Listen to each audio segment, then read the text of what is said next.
Bab 51, Menyusup ke Sarang Harimau. Menyusup ke sarang harimau. Seperti namanya, artinya adalah merebut sesuatu yang berharga dari mulut seekor harimau, dengan kata lain, merampas harta dari tangan orang lain. Secara moral, ini tentu saja perbuatan tercela. Tapi Wahyi bukanlah pria suci yang hidup hanya demi menegakkan aturan dan keadilan.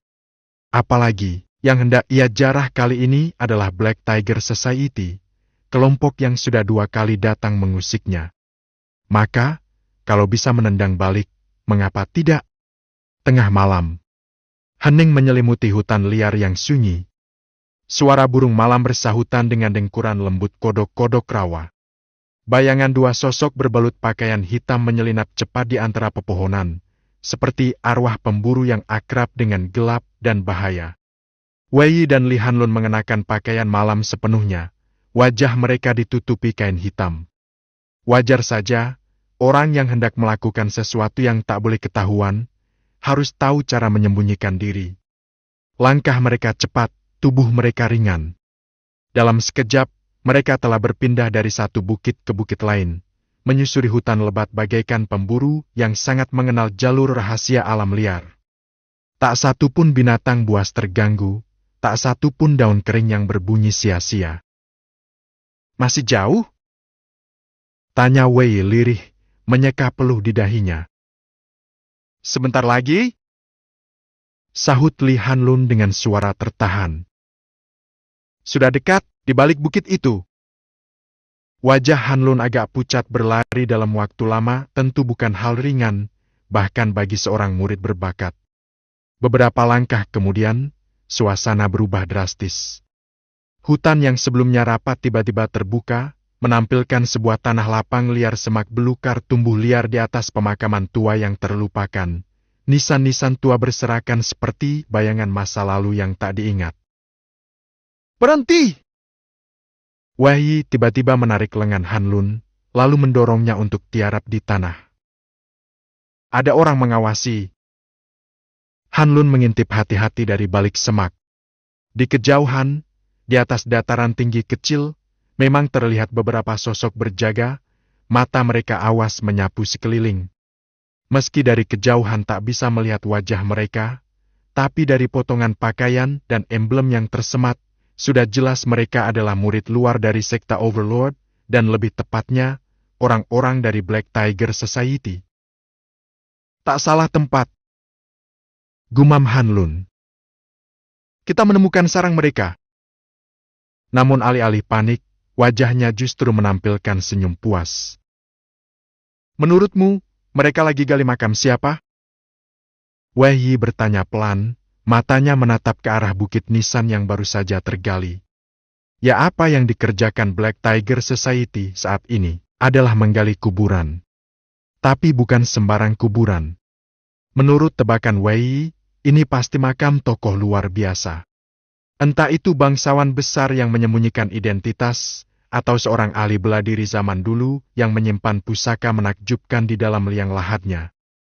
Hanlun mengangkat bahu. Siapa tahu? Bisa jadi cuma Jawi Wanji dan beberapa petinggi mereka yang tahu pasti. Aku pun cuma kebetulan tahu rencana ini. Tapi jelas, kalau mereka sudah mempersiapkan ini begitu lama, lalu nekat datang tengah malam begini, apa yang ada dalam makam itu pasti luar biasa. Hanlun menyeringai. Lagian, kenapa kita harus pusing soal siapa yang dikubur? Intinya, kalau ada harta, kita rampas. Kalau ada bahaya, kita kabur. Sederhana, kan? Wei tertawa pelan mendengar itu. Betul juga. Kita tidak menggali. Kita cuma memanen hasil kerja keras orang lain. Tanpa suara, keduanya lalu merayap menuju area makam. Berkat kegelapan malam dan pakaian kamuflase mereka, serta keahlian mereka dalam menyembunyikan kehadiran, tak ada satupun dari penjaga Black Tiger yang menyadari 2 orang sedang mengintai dari kejauhan.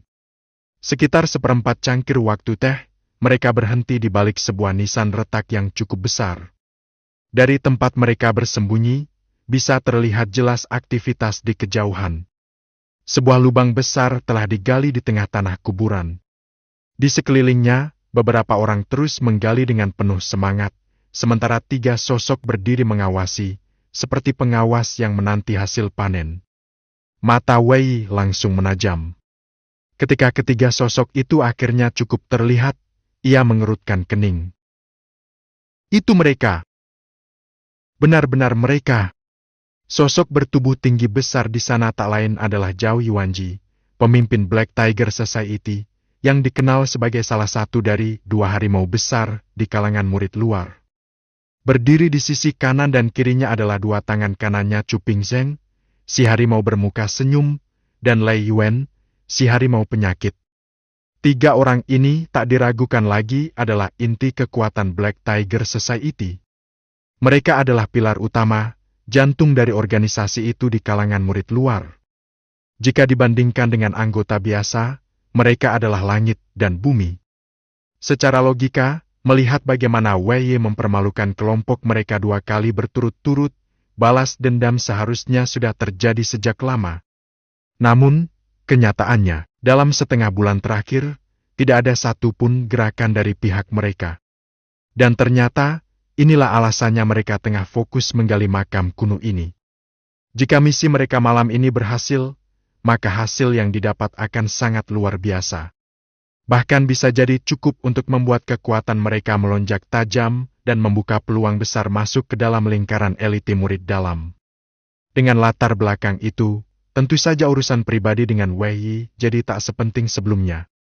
Lagi pula, di mata mereka, menghajar seorang murid baru bisa dilakukan kapan saja. Sudah selesai belum? Zhao Yuanji bersuara dingin. Suaranya dalam dan berat, penuh tekanan. Tatapan matanya tajam dan menusuk seperti senjata tajam yang tersembunyi dalam selubung sutra. Dari caranya berdiri saja, aura kuat sebagai ahli tingkat tinggi sudah terasa jelas.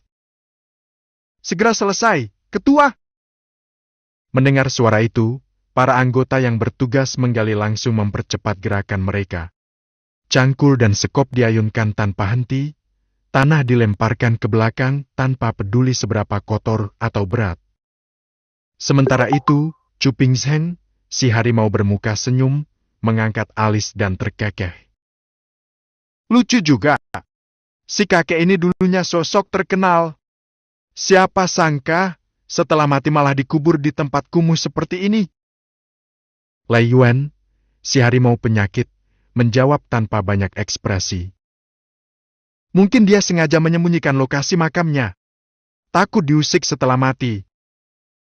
Chu Pingzheng membelalakan mata dan berseru. Loh, bukannya itu yang sedang kita lakukan sekarang?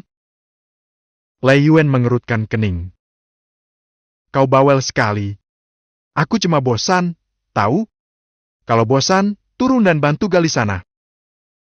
Sementara mereka berdebat kecil, suasana di sisi makam berubah tegang. Setelah menggali cukup dalam, sebuah peti mati perlahan mulai terlihat utuh. Para anggota lalu memasang tali di sekeliling peti, lalu dengan penuh kehati-hatian, mengangkatnya ke permukaan dan meletakkannya di tanah kosong di sisi makam. Semua mata menatap ke arah peti mati itu. Napas tertahan. Jantung berdegup. Bahkan Zhao Yuanji, yang biasanya dingin dan tak banyak bicara, terlihat sedikit tersenyum di sudut bibirnya. Bayangan harapan dan keserakahan memancar jelas dari tatapan mereka semua. Buka petinya! Suara Zhao Yuanji terdengar tegas dan berat, seperti palu yang memukul langsung ke hati orang-orang di sekeliling. 4 orang langsung maju. Bersama-sama, mereka membuka tutup peti yang telah ratusan tahun tertutup itu. Suasana menjadi sangat tegang, semua bersiap menghadapi jebakan atau racun. Namun, tak terjadi apapun. Tak ada jebakan mekanik. Tak ada ledakan. Tak ada kabut racun. Zhao Yuanji melirik ke arah Chu Pingzheng dan mengangguk kecil. Chu segera melangkah maju.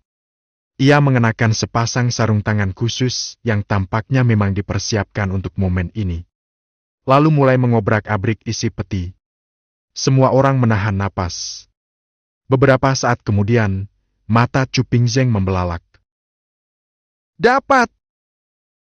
Wajahnya berseri. Nafasnya mulai berat. Ada beberapa botol pil, meski tak tahu apa masih layak pakai, tapi dari bentuk dan botolnya, pasti pil tingkat tinggi. Lalu ada 3 senjata, semuanya tampaknya senjata kelas atas, meski, sayang, aura spiritualnya sudah banyak menghilang. Tunggu, ada lagi, buku teknik. Wah gawat, ketua, ini teknik pamungkas milik si tua bangka itu. Namanya ada di sampulnya. Tangannya menggenggam erat gulungan kitab tua yang sudah mulai lapuk, namun di bagian sampul masih jelas tertulis nama jurus yang bahkan mereka kenal dari cerita lama. Sesi kelompok bersorak kecil. Wajah mereka bersinar penuh kegirangan. Beberapa bahkan tertawa lepas. Ini bukan cuma sukses. Ini adalah keberuntungan surgawi.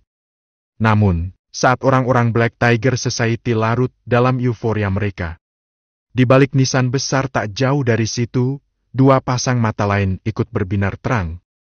Wei Yi dan Li Hanlun saling melirik. Sorot mata mereka dipenuhi semangat yang menyala-nyala. Benar-benar ada harta karun. Tanpa sepatah kata pun, mereka saling mengangguk tipis. Kesepakatan diam-diam telah terjalin. Mereka perlahan mengangkat tubuh dari tanah. Posisi menunduk kini berubah menjadi posisi siap tempur. Dan dalam diam, aura yang selama ini ditekan habis mulai dilepaskan perlahan. Bab 52, Belalang Sembah dan Burung Pipit.